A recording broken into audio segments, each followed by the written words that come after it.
actually saying or suggesting? Like in the article, if you read it, and I took the best parts of the article, so take it for what it is. Are they actually saying or suggesting anything, or are they just, with all due respect, complaining? How do you interpret the little excerpts that I was reading there, guys? Well, this article represents a massive intellectual catastrophe. Okay.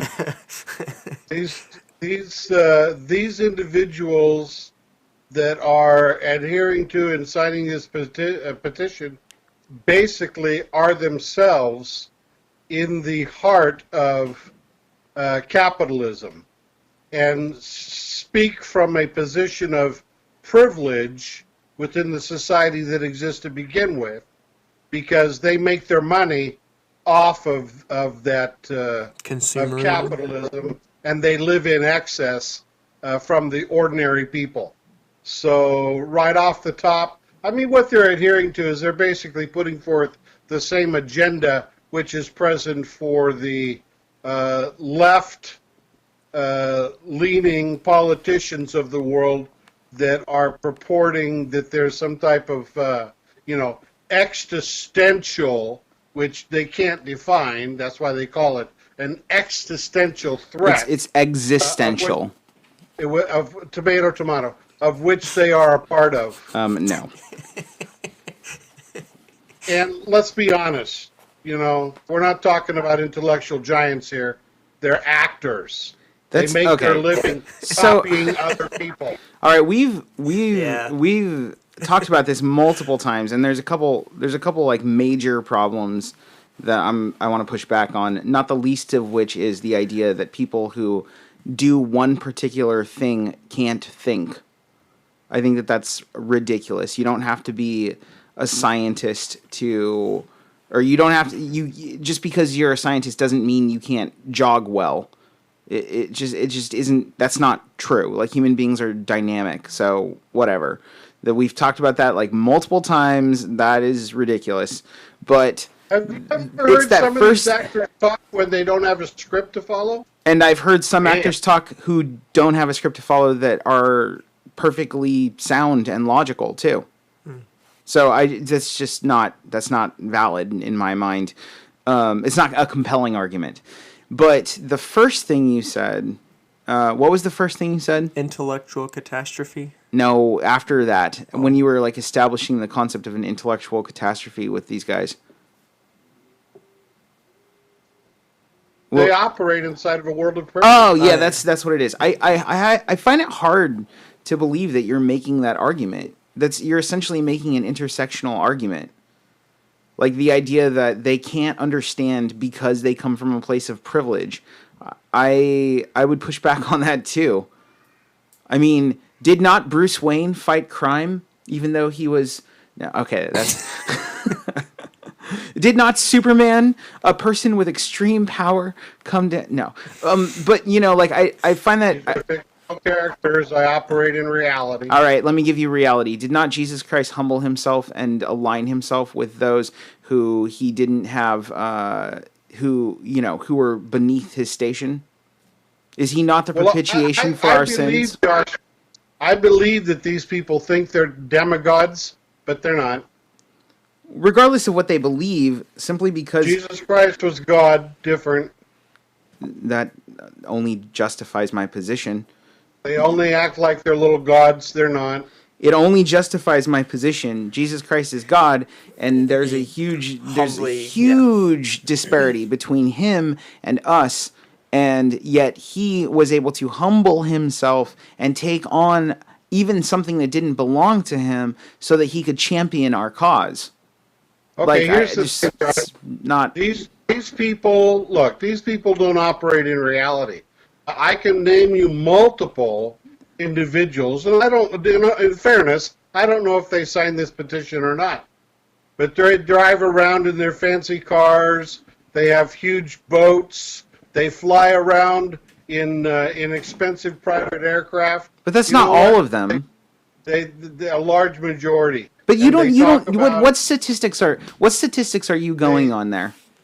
Like, do you know? well, So Adam Driver, let's take Adam Driver. Okay, so I don't know who signed it. So I'm telling you being who did fair, sign it. I'm man. telling you who did sign it. So we take a name like Adam Driver, okay? So Adam Driver, he's the guy who Unless played Kylo Ren, okay? So in Adam Driver signed it. He went into the military and he had a medical discharge and he doesn't live that way. He doesn't even watch himself. He doesn't even watch himself in movies and things like that. He even walked well, I out of don't it. watch myself either. Okay.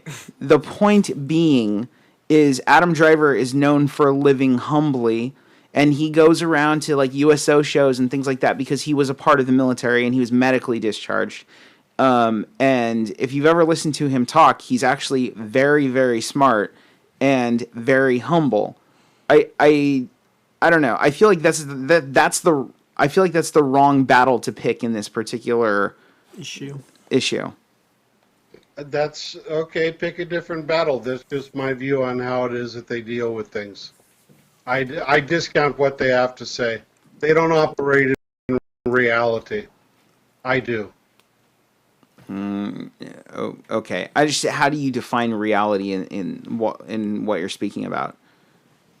Well, if you want to say that you're going to eliminate the use of all petroleum products in the United States because there's in the world because there's a existential threat. Existential.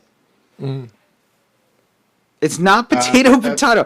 Existence. It has a different meaning. It would be no, it's existential. coming through. It's coming through the phone incorrectly. Oh, Josh. okay, that's what it is. You're okay. Sure. Yeah. Jeez.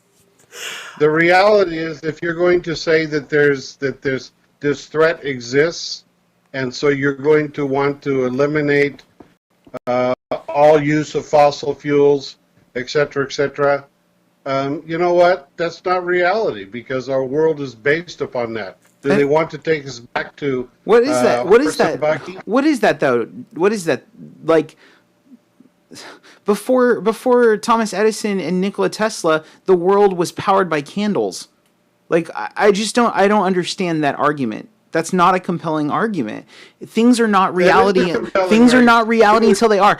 3 months ago, you would have said 3 months ago you would have said that it's not reality that everybody would be walking around Oregon in face masks. It just No, I wouldn't say that. okay. If reality shifts, reality changes, and it changes based upon people doing exactly what these people are doing. We cannot, on the one side of our mouth, talk about how they are trying to attempt to change reality and how we should take that seriously. You know, that they have an agenda, for instance. We can't on the one side of our mouth say that, and then on the other side say they're not operating in reality and we should dismiss them because they're all crackpots and kooks. What I'm saying is their so-called vision is extremely short-sighted. They have no understanding or concept of how commerce works in the world today. They have no understanding of how this food supply works. It's a difficult reality. It's a difficult reality, but listen to what they're saying. They're saying that as artists, they want to form a coalition that will change the way that people perceive the world, and that perception change is what is going to eventually change the world. Isn't that literally what you've been saying that Hollywood's agenda is right from the start, right out the gate, that all of these changes that we've seen, for instance, in the family, for instance, all of the way that culture has perceived things is largely driven by the Hollywood machine, by the media machine, Hollywood being a major part of it, that they have for several years, for the last 50 years or so, have made a concerted effort and to change things, that they've been successful in it, and now all that's being said here is just being out in the open as opposed to being in secret. What's the difference? Yeah, they are overt, and I'm just saying that, as far as I'm concerned, as an old person, because what they're purporting is so short-sighted, I discount what they have to say. Even the argument that we should go to all electric. So let's Let's do away with all fossil fuels, and let's go. Everything needs to be run on electricity. How Are, the heck they think that electricity is generated? aren't you concerned that that dismissive attitude is the same attitude that said that there would not be homosexual couples on TV, for instance? Right? You know, back in the No, 80s. no, I never believed that, Josh. Listen to what I'm saying.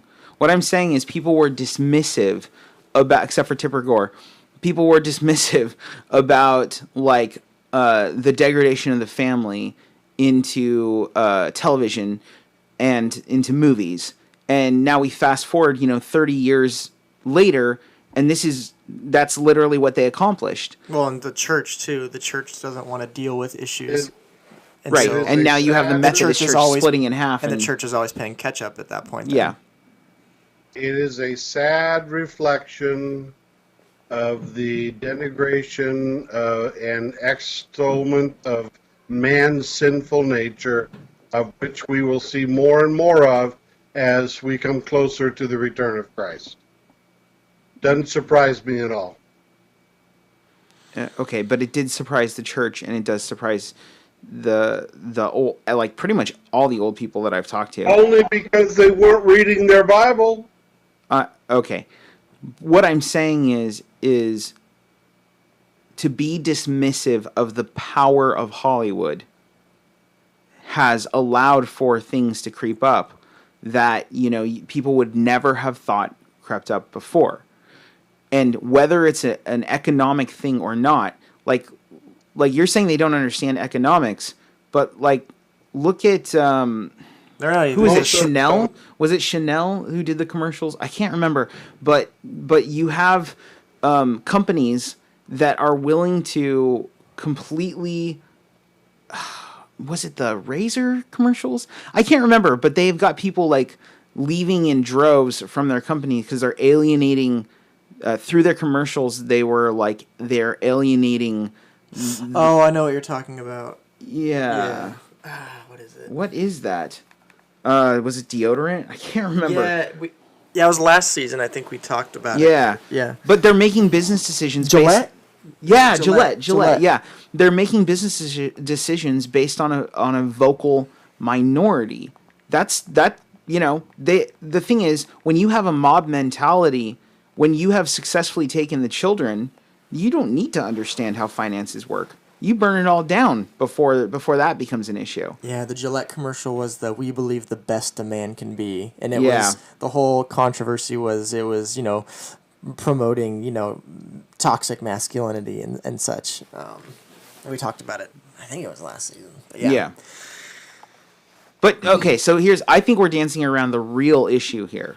The real issue is when they talk about the sanctity of life. Mm-hmm.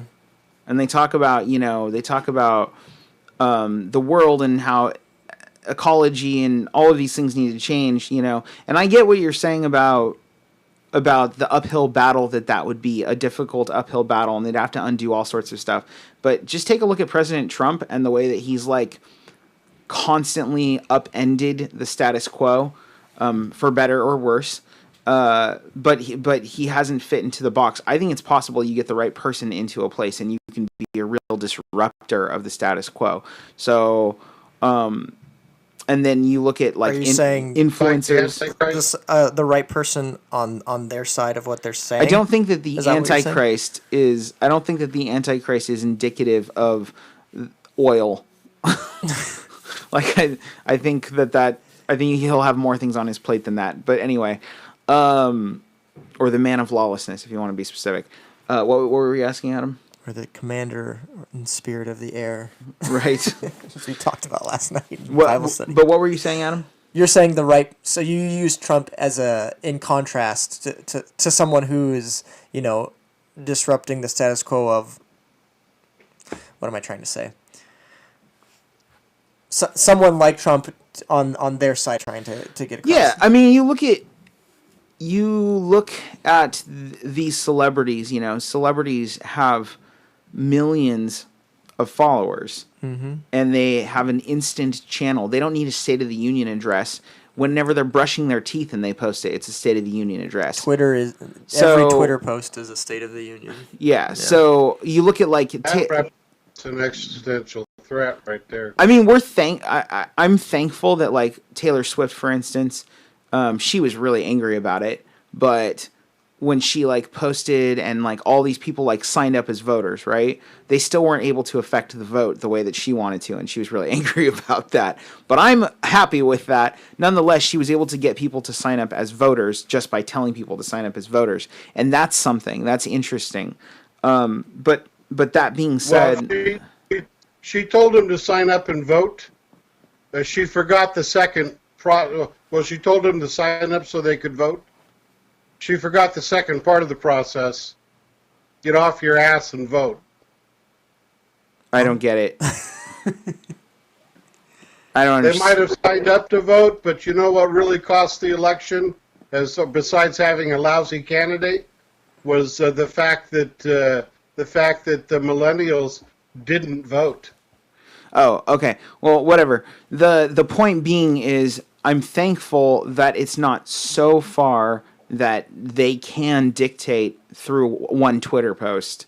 They're not that much of influencers, but she was enough of an influencer that she was actually able to, you were actually able to see a spike in people signing up to vote. And that is disturbing. It is disturbing. It says a lot about the power of media.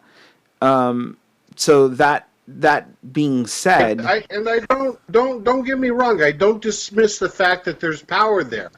But I think that but when that comes face to face with reality, Josh, particularly these people who live in privilege, and you start stripping away their cars and their boats and their planes and their electricity for their houses, and they can't get anywhere, nor can they get any food because the food chain has been disrupted. You see, when that reality starts to hit, then they're going to turn into nothing but a bunch of whiners.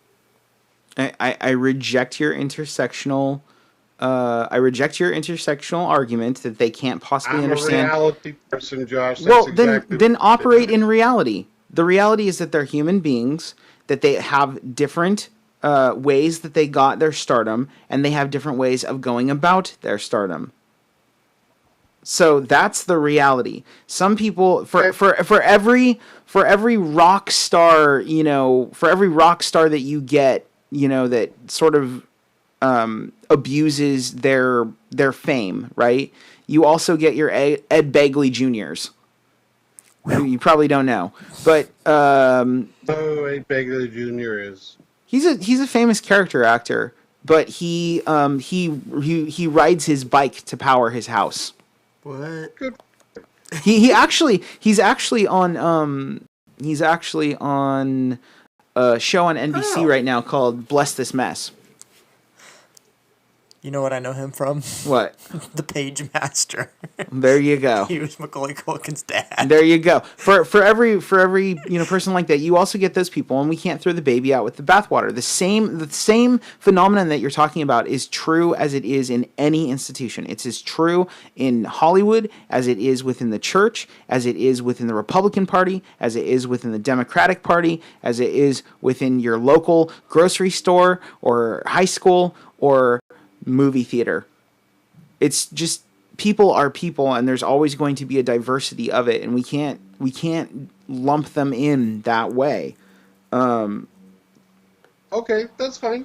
I'm okay with that, Josh, because the reality is, if these people you need have a shirt. their way, you need a shirt. I've decided that's your catchphrase. I'm okay with it. Yeah, your catchphrase is the reality is. Oh. That's what I always know it's coming. Go ahead. If these people have their way, Josh, Adam, if these people have their way, we're here. I'm not going to wrestle with the consequence because I'll be dead. But you are. Yeah. So listen to my words carefully. Listen to my words carefully. What they're purporting would destroy the society that you understand and know today. And they speak from a position, this is my position, okay? It's wrong. They speak from a position of ignorance and arrogance. There's a certain And irony I don't there. condone it in any fashion. There's a certain irony there, and it's just wrong. You're doomsaying, and society has gone through multiple changes that can be positive or negative depending on how people deal with the change and not necessarily what it is. The changes that they want to make are not like, hey, let's institute Roman Colosseum style entertainment, They're not talking about that. They're talking about changes which are beneficial to society. Their problem is short-sighted, but they're talking about changes which ultimately have the right thought process about what they want to do. Like, they want to be good stewards of things. That's, the difficulty in instituting that. Yes, it may take down the way of life as it is that we know it, but that doesn't mean that it's doom that comes from it. The real problem with where they're coming from is not that they don't have the infrastructure to accomplish it. Man is very resilient as long as what he has in mind is loving God and loving each other. And the problem with what they're talking about is they want to love each other. They don't want to love God, and that's what fuels loving each other. And you can see it in the very way that they talk about it, which is specifically they're talking about taking care of this, and this, and the sanctity of life, but they leave out things like abortion. We're okay. We got to save the planet, but in terms of the human species, we're okay with killing off, more people than any war ever took. That tells you that it's short-sighted. But whether the infrastructure is there, humans are resilient. They'll survive. They'll make it work. Just like, when the candle companies took issue with the electric company, or the electric companies took issue with the electric companies. If you want to watch a boring movie about an interesting subject, watch what's it called? The the lightning what? The one that came out that never really went to theaters with Tesla and Tesla versus Edison, yeah. Yeah, that's a boring movie. I was so excited for it because I love that time in history. Yeah, always wonder what happened to that movie. I saw it. Really? Was yeah, it like I saw a select release or I limited guess release? it came out. I saw it at Fox Something Towers. current. The current war. The current war. The Yeah. current war. I saw it at Fox Towers, which for those of you who don't know is like more of they have first run, but they do more art housey films. Artsy, independent. It was boring, but it was still interesting. But it was boring. So they're short-sighted. They're short-sighted and they're contradictory in there. What did you say, Pastor Monty? I got a charge out of the subject matter. Nice. Ha ha ha ha ha ha. So they're short-sighted and contradictory in what they're purporting because they're not, wanting to fully address, or they're willing to ignore other aspects of their, whatever you call it, agenda or something. Yeah, I don't have a problem with their agenda. I like that agenda, for the record. I think it's short-sighted. I think it will fail. Well, the thing was, with that agenda comes all kinds of other things, too. It leaves out all kinds of things, and His back scratcher. It leaves out all kinds of things, as you alluded to, and then it comes with all sorts of things. And, like in their statement or whatever, and is this just like a joint statement? I guess so. How are we supposed to interpret? They're making a stand. They're posting their 95 Theses. Yeah, exactly. That's a Martin Luther reference for those who don't know. Not King. They're talking about. Economics and environment just as much as they're talking about values and morals, perhaps. So it comes with their agenda comes with all kinds of things which you have to keep your eyes open to as well. And like you said, it leaves out things as well. So I applaud it.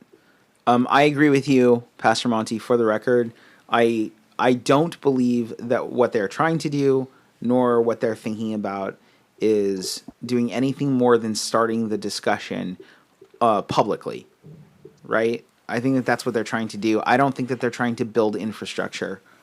So I know that's I think it's again, it's short-sighted, and it's much broader than that. They have a clear agenda, and they are working at as many levels as possible to bring that agenda about. Well, there's no So, problem. you know, Let me ask you a question. Do you not agree with the agenda that's stated, or do you think there's a separate agenda? I believe that, if we understand that we need to come up with different solutions as to how we power. This is about a power issue. So how we power the world that is around us. As you said, mankind is innovative, and we should look at ways to be able to do that and embrace that. I have no problem with that. I have issues with the fact that, again, they're short-sighted and they don't understand the dynamics surrounding what it is that they're proposing. They're the ones that want to throw the baby out with the bathwater. If you've ever heard or listened to the proposals of the radical left and AOC and how it is that they're talking, Okay, but they're not we AOC. have a, they're, Her problem is that her concept of infrastructure to support her ideology sucks. But in terms of it being the right ideology, I think that ideology but is to in say we line have a, with what we should but, be thinking as believers. It's just but not to say, enough. right, but to say we have an intellectual, we have an existential threat. Existential. Yeah, sure, existential And by the threat. way, it's not hard to define. Existential literally And means and to say that the an world as we existential know it, threat means a threat to existence. That's all it means. and the world as we know it is going to completely collapse in 12 years is bovine excrement right there. Well, we're in the middle of a pandemic that nobody 12 years ago saw coming. So I don't know. No, the I don't know if that's pandemic is a necessarily true. different.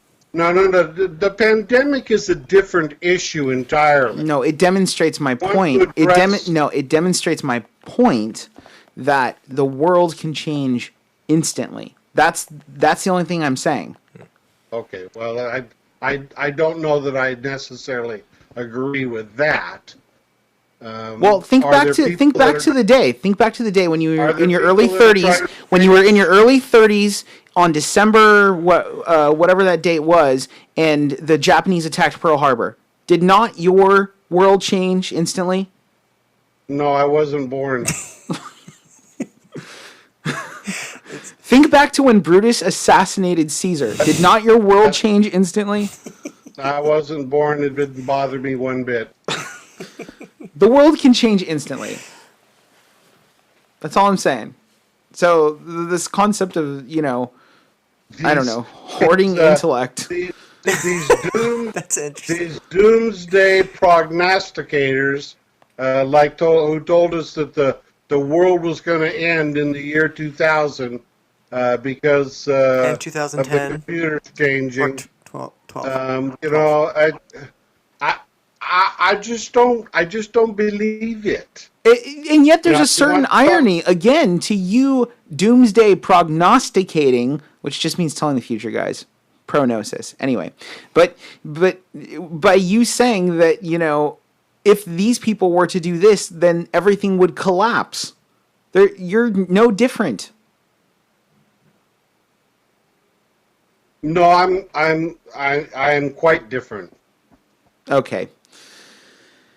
Anyway, If you wish to argue that, then I would just say, okay, so let's take section by section, and let's talk about the infrastructure in which the world is built upon. Let's talk about that for a second and explain to me how it is that you're going to deal with the with international trade and the supply chains which exist throughout the world, and all of the cargo that is shipped around the world with ships that are driven by oil, by the way. And we could just go down and we could address each one of those. And my statement to you would be, all right, you're making an assertion. tell me how you're going to maintain a supply chain when you destroy at the root level what it is that is used to make that function. If you can't give me a reasonable option, a secondary alternative option, then my position is shut up. Okay, so that was an invitation if you wish to have a further conversation with him. We are on a limited time, so we're not going to have that conversation right now. But I do want to move on to the next topic. And for the record, before we move on, I completely disagree with that. There you go. Gotta Okay, have the last word, right, Josh? No, I just want to make it clear that your last word doesn't mean that's the position of the show, the church, or all of the hosts. It's just your last word. I just want to be clear. That's you saying. Yes. That's you saying. If you are unable to explain how something should be, you should shut up. Which, by the way, is a logical fallacy. It's not true. Just because you can't explain Thank you. something doesn't mean that it's untrue. It just means that you can't explain it. So I just want to be clear. Like, we on this show invite discussion, not shut discussion down. So. Oh, absolutely. I invite discussion too, but I invite intelligent discussion. Yes. okay. Let's move on. As I said at the top of the show, there's an interesting article in regards to Star Wars, specifically Star Wars canon. Did you read that article? Yes, I did. I was the one who posted it. But Oh, yeah. I was on the Star Wars ride, and we drove by big cannons on that ride. Just saying. What? Okay, thank you. It was cool. You could watch them shoot into space, and they're like you're like trying to escape. So there's this Okay. guy, Matt Martin. It says he's a Star Wars story group writer, which I'm not entirely sure what that means. So the Star Wars Story He's Group part is of a- something that was put together when Disney bought. So he's part of just an incubator for where to take the Star Wars universe in all of its mediums, games Yeah. and movies. Sorry and about comic pay no books. attention to the children in the background. They're supposed to be quiet during this time, but somebody let them out of the closet. So he's a story group writer, so he's part of this, think tank of people that Yeah, when that's Disney- their job, because it's a big job to Yeah, it deal is. with an expansive universe like that, where you've got TV shows and all these different things, and they're all canon, quote unquote. They're all considered official, and so Disney put together a group of people that would oversee making sure that all of these stories work together. And that's, and then through that and through the acquisition, Disney acquiring it, they decided to hit like a hard reset button in many regards, because for those of you that don't know, Star Wars had a very expansive fan fiction and stuff like that that took the universe and really expanded it. Well, it wasn't really fan fiction. It was all like Lucas had made clear that, and like, so basically things had to go through Lucas, but Lucas made clear that anything that went through his publishers that that had the rights to Was Star Wars canon. was considered canon. So there was a whole universe called the I think it was the extended universe, or EU. Yeah. It's referred to as Legends now. yeah. And so when Disney took over, they said these things are just legends. They may be true, they may not be true, but what you see on screen is what is true, and whatever's on print from here on in is true. Like comic books. Yeah, so comic books are movies. So anything after the ATV. acquisition, is true, but anything before that is legend. And they have brought to their I don't know, like they have, to their credit, they have brought some of the things, some of the characters and stories. They even they even picked up a show, one of the animated shows, I can't remember, that was pre canon, pre-Disney acquisition, and gave it like a new season, making that whole show into canon. So Are you talking about Rebels? I think, So there's Clone Wars and then there's Rebels. Both are animated shows. yeah. Yeah, and then even there was an allusion to it too, like in the Han Solo movie, there was an allusion to a Rebels thing. Anyways, yeah, whatever. Yeah. So for whatever reason, he's found himself, this writer, Matt Martin, has found himself like defending or trying to articulate the position that he and his colleagues have in regards to the whole canon thing. Right. And I'll read a thing from here real quick. It says, according to the writer, Matt, fans should just relax since it really doesn't matter. Martin found himself on social media trying to articulate his feeling about the process and came to the conclusion that the fans can do whatever they like with the source material. And this seems like a logical idea for longtime fans who feel they have been ignored. And he says, what is and isn't canon informs how future stories may be told, but it doesn't need to dictate how individual fans enjoy their own personal Star Wars story. So in the example earlier, the person was asking, he's referencing an earlier, part of the conversation, the person was asking about re-canonizing a past story since that specific story hasn't been explored in the new canon. And I said to them, if they like that story, there's no reason they can't accept it as real in their version of Star Wars. But if there was an opportunity to tell that story now, that the new creator would not be beholden to that old version of the story.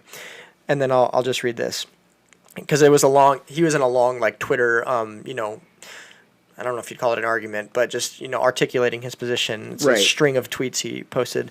He says at the end, so to summarize, there's a reason that we need to internally know what is and isn't canon so we can keep our line of official storytelling as aligned as possible, but that doesn't mean fans can't individually pick and choose what they want to accept as true.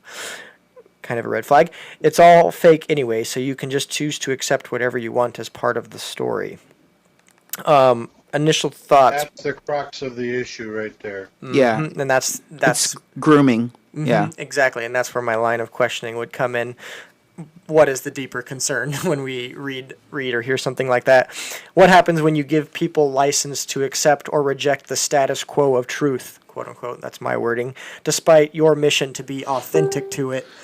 And then John Parker says, my Star Wars truth. Yeah. Yeah. What happens when you give people license to accept or reject the status quo of truth despite your mission, so Matt, your mission to be authentic to it and to try to, keep it sacred in some regard? And how does this play out in other areas of life, as you alluded to? It's potentially grooming of a bigger issue. Yeah. So what do you guys think? What happens when you give people license to accept or reject?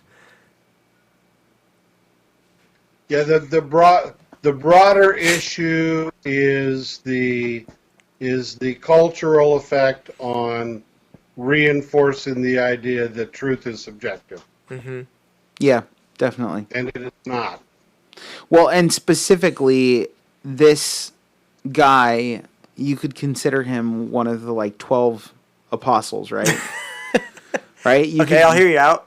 You can consider him one of the... Well, think about it. His job, what he has been tasked with by George Lucas and the holy the holy institution of Walt Disney is... We laugh, but people treat it that way. Yeah. Same with Star Trek and any of the other major... Okay, let's not touch Star Trek.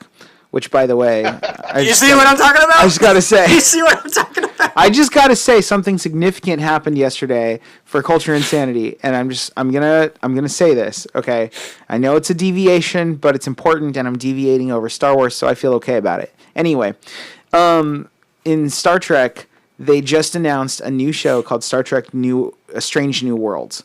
And Star Trek Strange New Worlds is going to star Christopher Pike and Number One and Spock, the original crew that Gene Roddenberry put together, because the fans were so impressed with those characters showing up in Star Trek Discovery that they wanted a new show.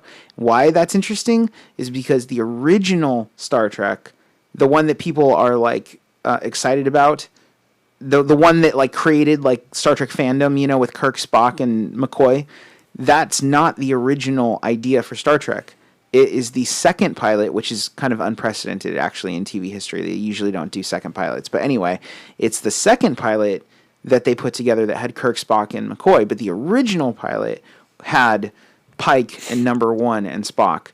And so now we get a spinoff, 50 plus years later of the second pilot, which is essentially the show that was originally supposed to, create the thing to begin with. So it's like culture is catching up with Star Trek. So it's just really significant. And as a Star Trek fan, I'm super happy about it.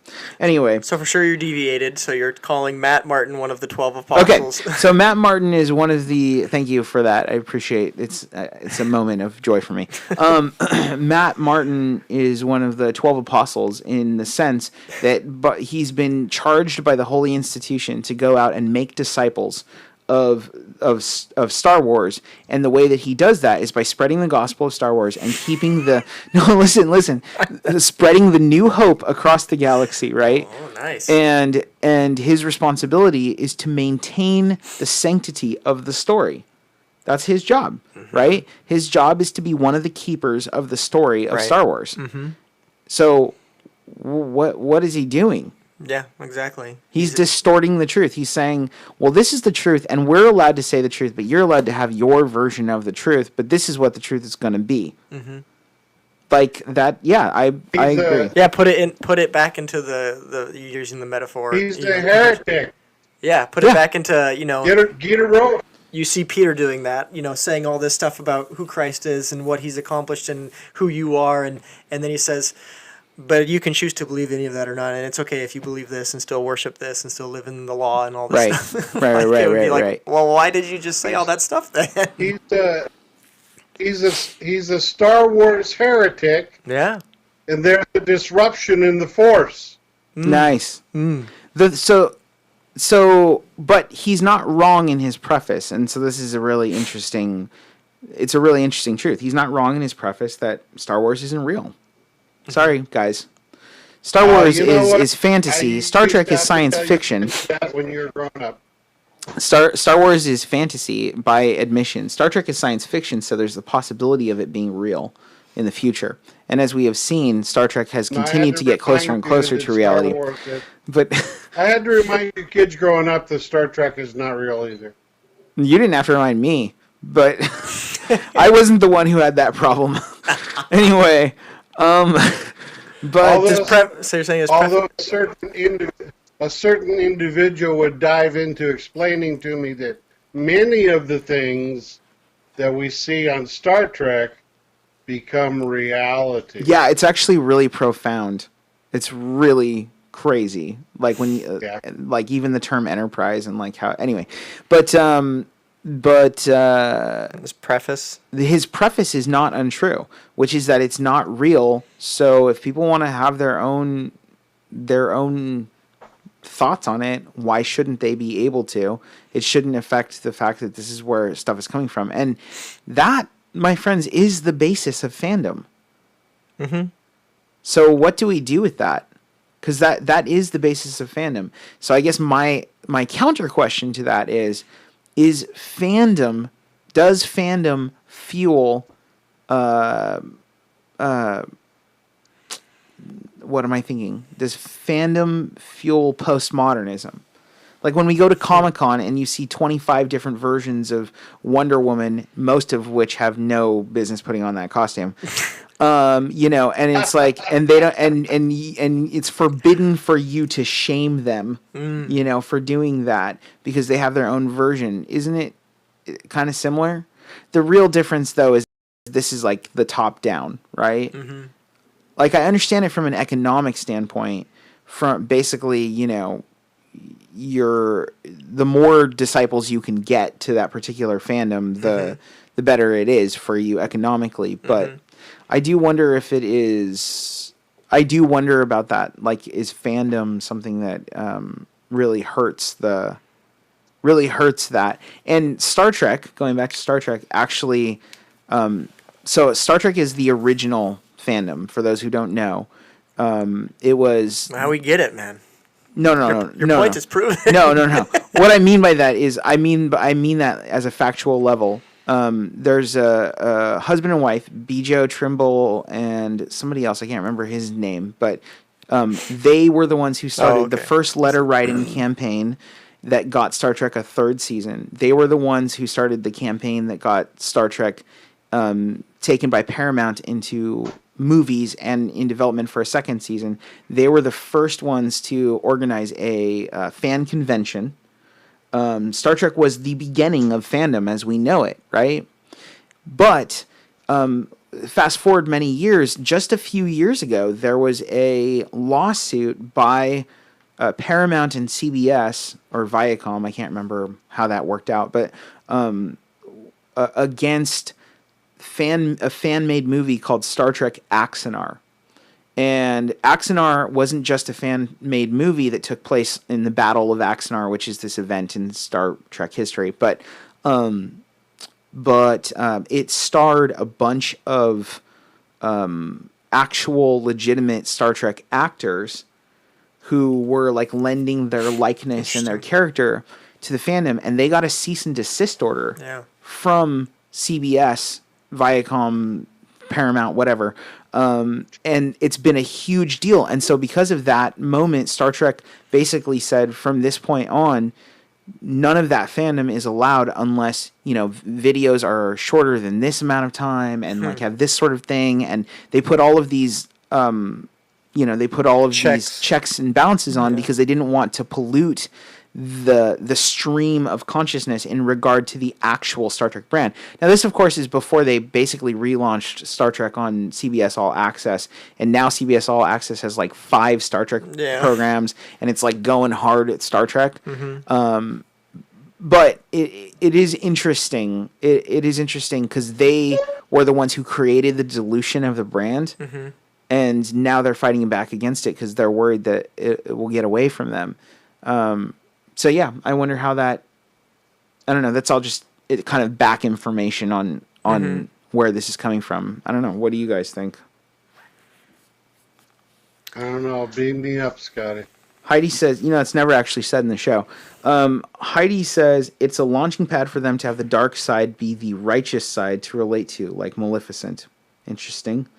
You can believe anything. Yeah, that's interesting. Yeah, I don't know. I'm trying to just process the two different sides because you're on one hand you're saying, or you're suggesting, like the Star Trek side is these were the people that tried to keep the truth sacred or whatever, and protect against outside influences and getting away from them. But on the other side, you have the opposite happening. You have an invitation to take the truth. Right. My take on it would be that Star Trek was the people responsible for Star Trek were protecting their brand, and it's a trademark infringement issue, and they didn't want to open up the possibility of not being able to control revenue that was generated off of their ideas. And so there's that economic aspect to it. There may well be that same thing in play with what's happening with the other entity, but the reality of it is that by making the statement that this author did, he basically opens it up to the fact that in Star Wars you can have your own reality of what that might look like. The outgrowth of that could be then that you have the possibility of it being pirated and or an alternate reality being put into place by those that would go off on a fringe. Yeah. Breaking news is that this guy, he was just fired. I'm just kidding. Oh, I was going to say, wow. No, I'm just kidding. Matt Martin was just fired by Disney. I would wonder if, because this is really about economics, I would wonder if Disney would look at that and maybe try to rein him in and say, do you understand what you're saying? Because anything related to Star Wars, we're going to control. Yeah, Disney is pretty fierce in controlling their brand. So, but even since they hit the hard, reset when Disney acquired them, haven't they slowly been saying, "Oh, correct me if I'm wrong. I feel like this is a thing, but haven't they slowly been saying, okay, yeah, no, this is okay too. this is okay too, this is canon too, like in little, little arcs or character details or things like that, like Yeah. maybe even if they're small, maybe not like a major whatever, but I feel like they're slowly, like they started out with the strong grip to like, flex on people, Right. but then they're like loosening and saying, okay, yeah, this detail about Han Solo or something like that, or whatever. I feel like they've slowly been releasing more and more and more of that back, or like not relinquishing control, but you know what I mean? Like acknowledging. I do think, yes. That's a standard business model, Adam, and a model, by the way, which works its way through to other areas of life. For example, parenting. But you always start out strong, and then if you need to loosen up later, you can, because it's impossible to go from a position of weakness to a position of strength. And so it's in business, it's not unusual to find businesses having a tight grip at first and then allowing that grip to become less intense. See, I would agree with that in practicality. I don't know if I agree with that in philosophy, but in practicality, in outworking, I do. Just the intent behind it, I think I would push back on just from the. I think that you start out strong because people need clear boundaries to have proper attachment, and so in order for you to build proper character, proper connection to even a product or whatever, you have to make a strong presence so that people can define that world better. Then once people have a definition, then you can pull back and allow them freedom to operate within that definition, so they don't go off the rails and destroy things. So for their own benefit, not for your control. But that's that's just a different way of looking at it. Practically, I think it's the same thing. Let's see. So Joseph Jesse says, I think Disney is trying to keep from looking like the evil empire, but we all know you must have the high ground. Yeah, I do think that there is an aspect of goodwill involved in Disney. Sort of, like they took this over, we're in control. I think they're definitely more along the Pastor Monty side of how to handle that, and I think that was weird. That's a weird sound. Is that because I did that? Might have been. Oh. I do want to go back to just where that stands for us as believers, where that stands for us as people operating in the real world. I do think that it is a fairly dangerous concept, and I don't think it's a dangerous concept if it is something that is explained. Like I think it's one of those things where we have to teach people discernment, and to, like, if people don't base their lives around this, they understand that Star Wars is a product and not a way of life and not a narrative. Don't base your life around it. Yes. If you understand that, that's an explicit statement from our show. Then I think it's okay. But I think if it's what you live for, and a lot of people it is, it's actually, I'll just go out and say it, it's insane that people, live for their fandoms. And look, I am not a stranger to fandom. Look around. Like the camera's not panning around, but if you look at my office, I have a toy wall. I have a I don't know if you can get anything comic on books camera. of surrounding the no, the camera's perimeter. facing the other way. Oh, but maybe you can get up there. I don't know. But I've got the Enterprise over here behind Adam, several Batmobiles. I've got multiple iterations of Batman. I've got I've got a comic book like bin in my office. It's not a bin, it's a drawer. I've got pops, like Funko Pops. Like I'm not a stranger to fandom, okay? But like that fandom is a tool. It's not who I am. So the warning I would give is if it's who you are, then you can't build who you are on something that shifts. If it's something that is going to shift like that, then it's incredibly dangerous for you to build who you are on it. and you should fight for truth to build who you are onto. And that's where I think it does. I am concerned about that style of narrative, because Star Wars is it's a seminal story for this generation.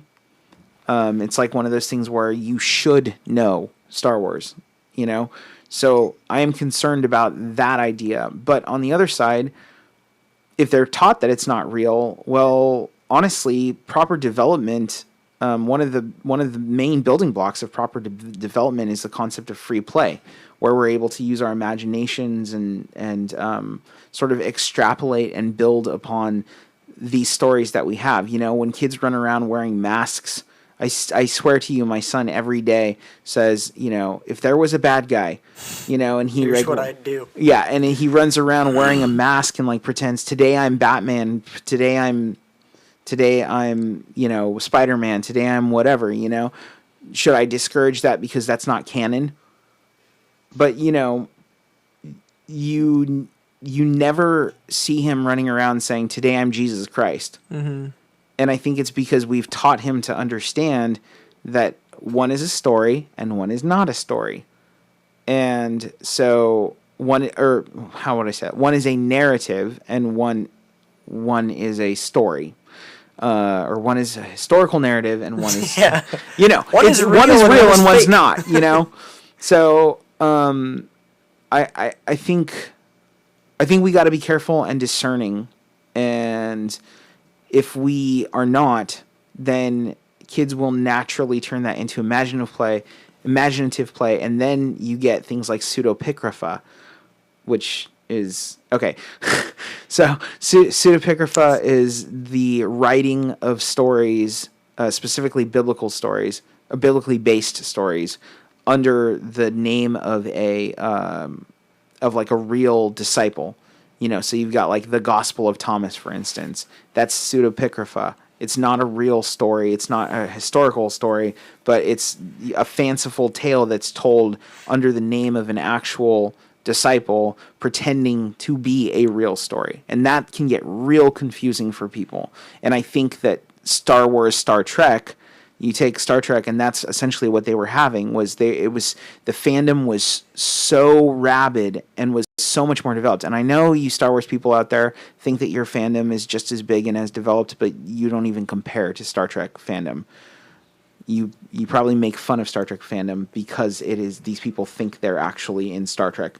So anyway, but it got so out of control that they had to pull back because they were worried that Axanar was going to overtake the canon of Star Trek.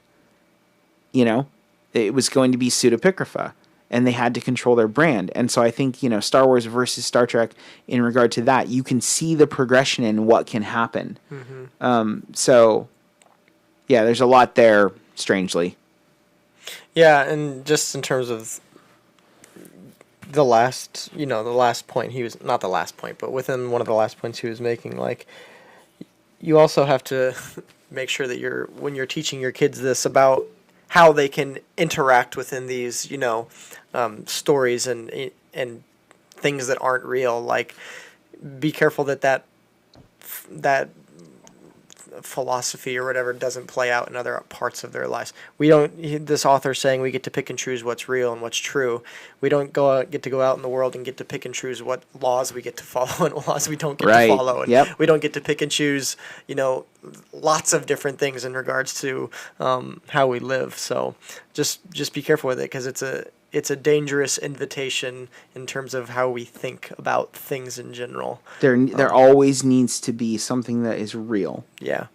Mm-hmm. Yeah. We need to teach kids and that's a really good point. We need to teach kids to discern what is on the table for imaginative play and what is not on the table for imaginative play. Mm-hmm. Just because you have decided that the world is a war zone and you want to go shoot your Nerf guns and there's nothing else going on doesn't mean that you can go play out in the streets. Mm-hmm. Because regardless of whether it's a war zone in your mind and there's no such thing as cars don't know that. Yeah. So you got to teach discernment. So I mean, I don't necessarily have a problem with what he's saying in practicality, but it red flagged me. Yeah, for sure, and that's why we're talking about it. So, all right, guys. Well, it's been good. Thanks for tuning in. Thanks for you guys being here, and we'll see you next week. Adios. See ya.